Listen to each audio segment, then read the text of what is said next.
Wrestlemania Radio Row, the Funkasaurus. In the house. Brodus Clay is here. What did you think when you went from being a monster? And you look like a monster, by the way. Right. You look like a guy who should be in the ring just tearing people up. Right. When they come to you and go, we want you to be the Funkasaurus. We want you to go in there and dance with kids. We want you to tear off your pants when you get to the ring. I know this will be hard for you to believe, but most of that was my idea. It was. Yeah, 100%. I always found that that in being a bodyguard in the really real world, it was never the guy who looked meanest that was the tough guy. Mm-hmm. It was always a relaxed guy with a smile on his face.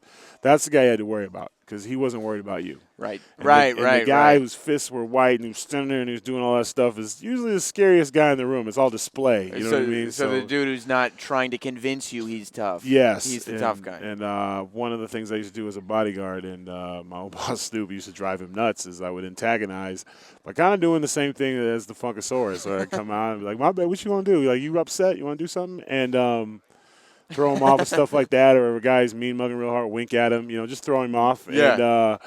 And so that's how I am in the back, with the boys and stuff. So Just I'm always goofy. joking around, and I always got something to say, or I'm teasing somebody or something, just what guys do when they're in the locker room and stuff. So it was observed at one time, and they were like, "Why aren't you doing that out in the ring?" I'm like, "Well, you guys wouldn't let me." You know what I mean? Yeah, and, you don't want me they're like, talking. oh, well, we'll let you. And then they took it from there. And then the only part that's not mine was the dancing. And I was because about to I say, didn't they go, oh, we'll let you, and then the disco ball comes from the I ceiling. didn't equate being witty with dancing. I Right. didn't see I remember saying I don't see the relevance of. But all right, so you know what I mean. And Well, it's definitely goofy. And I was like, well, if I'm dancing, then I'm going to need some help. And I went to Naomi, and I was like, I got this thing I'm working on, and if it goes down, will you do it with me? And she was like, yeah. And then I was like, well, I want two. I want two dancers. You gotta look cool,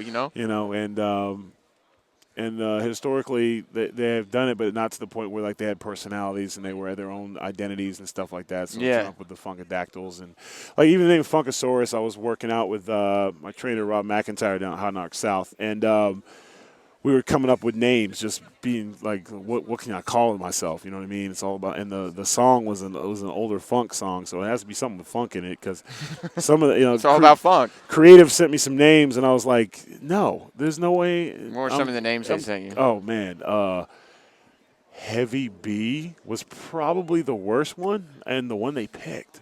So Heavy B, they picked it like, and rest his soul, nothing creative. Heavy D had just passed. And I was like, there's no way that I'm going to come out and be heavy. What's the point of dieting if you always going to be Heavy B? You know what I mean? You might as well call me G Pun. It's like, you're killing me. Yeah. So, we were like, I think it was Thunder Funk was one of them. And, like, we were joking. Like, some of the names, I was like, what's going on Terrible. here? Yeah, rapping G. I'm like, I'm not rapping at all. It's a funk Dancing, song.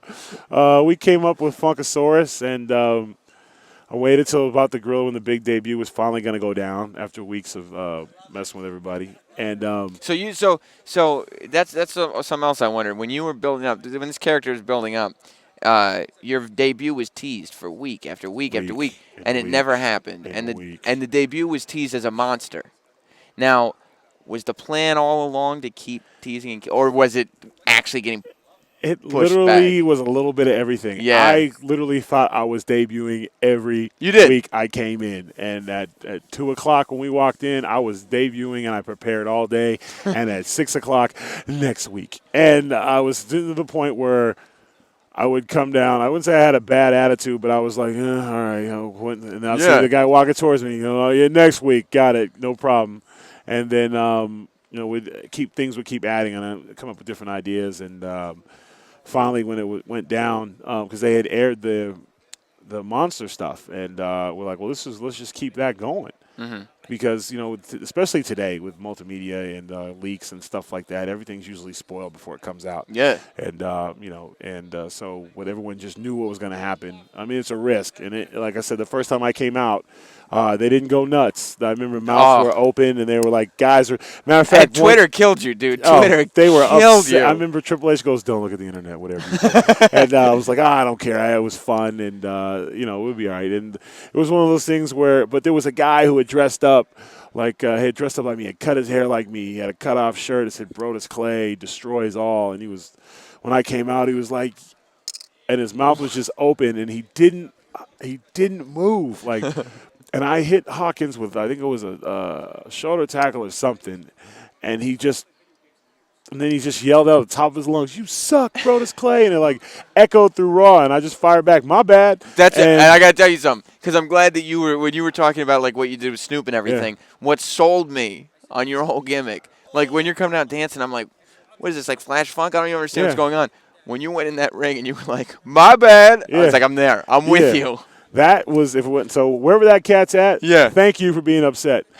he like pushed his hair down. And he was like trying to push the frohawk down. Like he was just like, I think if he was if he had his way, he would have left everything, his clothes, everything right there. He was just irate. And that was just a spur of the moment reaction to that dude. You go, "Yeah," "My bad." I just literally was like, because usually you don't hear anything, but the guy's like, "You suck," and I was like, "My bad," and then through the guy. Like, sorry, I didn't mean like, to. "Sorry, bro." What's life like as Snoop Dogg's bodyguard? That's who you bodyguarded before you became a professional wrestler. You know what? Snoop Dogg. You don't sleep much. Yeah. Because he doesn't. And always on the go. Like the man is on the grind. He is. 7 days a week. He's traveling. There are no days off. And you think at this point in his life he'd be like spending some time just chilling, like he's done it. But it's funny how he manages his time very well. Yeah. Like, when he's in Cali, he's always home. He'll go do 9,000 things, and then he'll always he's always home.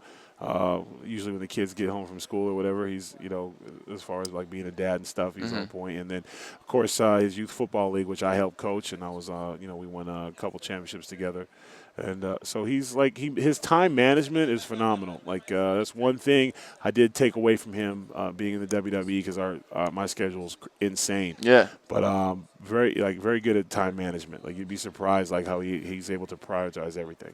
Like, I would think in my head, and I don't know Snoop Dogg, but in my head I would think his time management is, all right, I'm going to smoke weed all day and then get in the studio. You know what? And it's like that's like a big misconception with him. I think there's no question, what he does with medicinals. I think he has a condition, cataracts or something. Yeah, I'm sure. He's got to take care of himself. Yeah. But that's not my business. But like, that's between him and his doctor. Yeah, that's between him and his physician. Yeah. But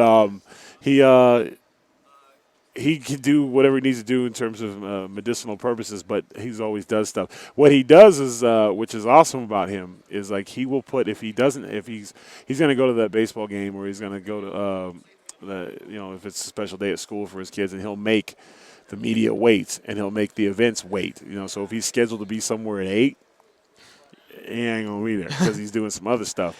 And so I used to trick him, because they used to make they make my life. I'd be like, "Yo, we got this event. We got to be there at 9 a.m. We didn't have to be there until 12, and then we'd walk in at 11:30, and they're like, "Oh, you're early. You're on time." And he'd look at me and be like, "Hey, my bad, but I got him there. My bad. That was my job." That's the thing, though. You'd think that if you're at a Snoop Dogg show, right, and you have to wait for him for an hour, you'd think he's just being irresponsible and doing nothing. Not that he's going to pick up his kids. Like, that's when you think he's spending all day smoking weed and not knowing what time comes it is. and he's like doing that, or he's working with his charity, or he's dealing with some other stuff. Like, he's nonstop. I think he sleeps 2 hours a day. That's legit. The man don't sleep. Did you ever have to handle any physical threats? You know what? For the most part, it was minimal. But overseas, we had some issues. There was some guys in Russia and stage jumpers and stuff like that. But that's where the wrestling background always came through. Like, I was always creative with it. I was actually I left Snoop to go to WWE, was actually fired, went back to Snoop. Why'd you get fired? Then, I was told that I wasn't developing at the time. Oh. Which, you can't really argue that. And although I could have, but I wasn't going to, because when they fire you, it's not really open for negotiation. Well, yeah, I mean, I was talking to Punk earlier, and he said that he was hired not to be on television. So you probably don't want to, say, "No, I swear," and just sit there and not. Yeah, no, they literally tell me, like, you're fired. Like, yeah. okay. Can we talk about this? Yeah, Yeah, I'm if just you want. like, But seriously? Wait, I'm fired? Like, fired? And Yeah. like, yes, you're fired. So I was like, fine then. And I don't know if you've ever been fired from a job. I'm not one to hang around. Like, so I packed up, went to call my old boss, and he's like, "Yeah, we're in Orlando for WrestleMania. You want to come to work?" I'm like, "I'll wait till you get back." Yeah. You know what I'm saying? Like awkward. And then for the next a year and a half, we were just touring and doing stuff. And then ironically, he got booked for the host Monday Night Raw, and I tried to change myself off the schedule. So I'm not going with you to Jacksonville. I'm not. No way. I don't want to. They fired me. I don't want to be back there Of with course. those guys. No one has to go back to their old job when they get fired, you know. And he's like, "Oh no, you're going," and gave me some excuse about how there was no one else could work it. I'm like, "This, whatever." And and so you're I like, ended up Raw going. starts at noon, so you got Yeah. time. Yeah, and we get there, and no, let's see, he's a big wrestling fan, so he's going to make us like, we're ready to go, let's go, I got to get there. And we get there, and the first thing they said to me was, the door is still open, and I was like, you slammed it pretty hard, you know what I'm saying, all up in my face, and it's like a cold fire, and it wasn't even like, hey, how you doing? Right. It was like, Brodus, yes, sir, you're fired. You know what I mean? It was like, wow, Yeah. that's it? Why? Because you're no good. Yeah, you're not developing. You just said I suck, right? Yeah, yes. Exactly. Get out of here. 100%. Take care, And and a couple weeks went by, and I'm sitting there, and I'm doing some stuff for Snoop, and I'm like, I can bodyguard for the rest of my life, but I wanted to wrestle, and so I was like, hey, boss, you mind if I go back? And he was like, I mind if you didn't. And, Right. So That's I did. good. And Because some bosses, like, they don't want you to. oh yeah, they'll you be know. like, no, you're good here, But Right. that's Snoop's like that. He's cool like that. He's a good person. Did you have to So- carry, or were you just physical? Like, did you have to carry? Oh no. Like never had to carry guns and stuff with Snoop. We had different guys for that. You didn't see them. Right. Yeah. Like Secret Service type. Yeah, I'm more like I'm more of appearance. Like, whoa, see that big guy right there? Maybe Right. not bum rushing. Of course. So, It's the guys you don't even realize are with it's him. the guy who's about 5'3". Yeah. And if you see him, it's gonna be a bad day for you. All right, he's not bro. a negotiator.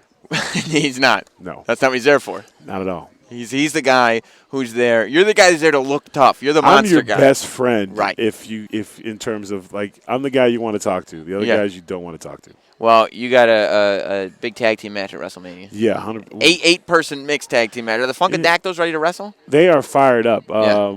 They're ready to go. Like, they've had some tune-up matches, and the Bellas actually have beat them. I think 3 straight. So going into Mania, the Bellas have an advantage on them. But now the good thing is that me and Sweet Tea are in there, and we're gonna. Does Sweet Tea like being Sweet Tea? He does now. He's not at Yeah. first. When I just hit him with a hey, Sweet Tea, he was like, don't ever call me that again. I'm like, it's gonna catch on. Right. He's like, no, it's not. I like it. And it's caught on. I like it. Because everything goes with Sweet Tea. It's a delicious drink. Right. And a athletic big guy who likes to dance.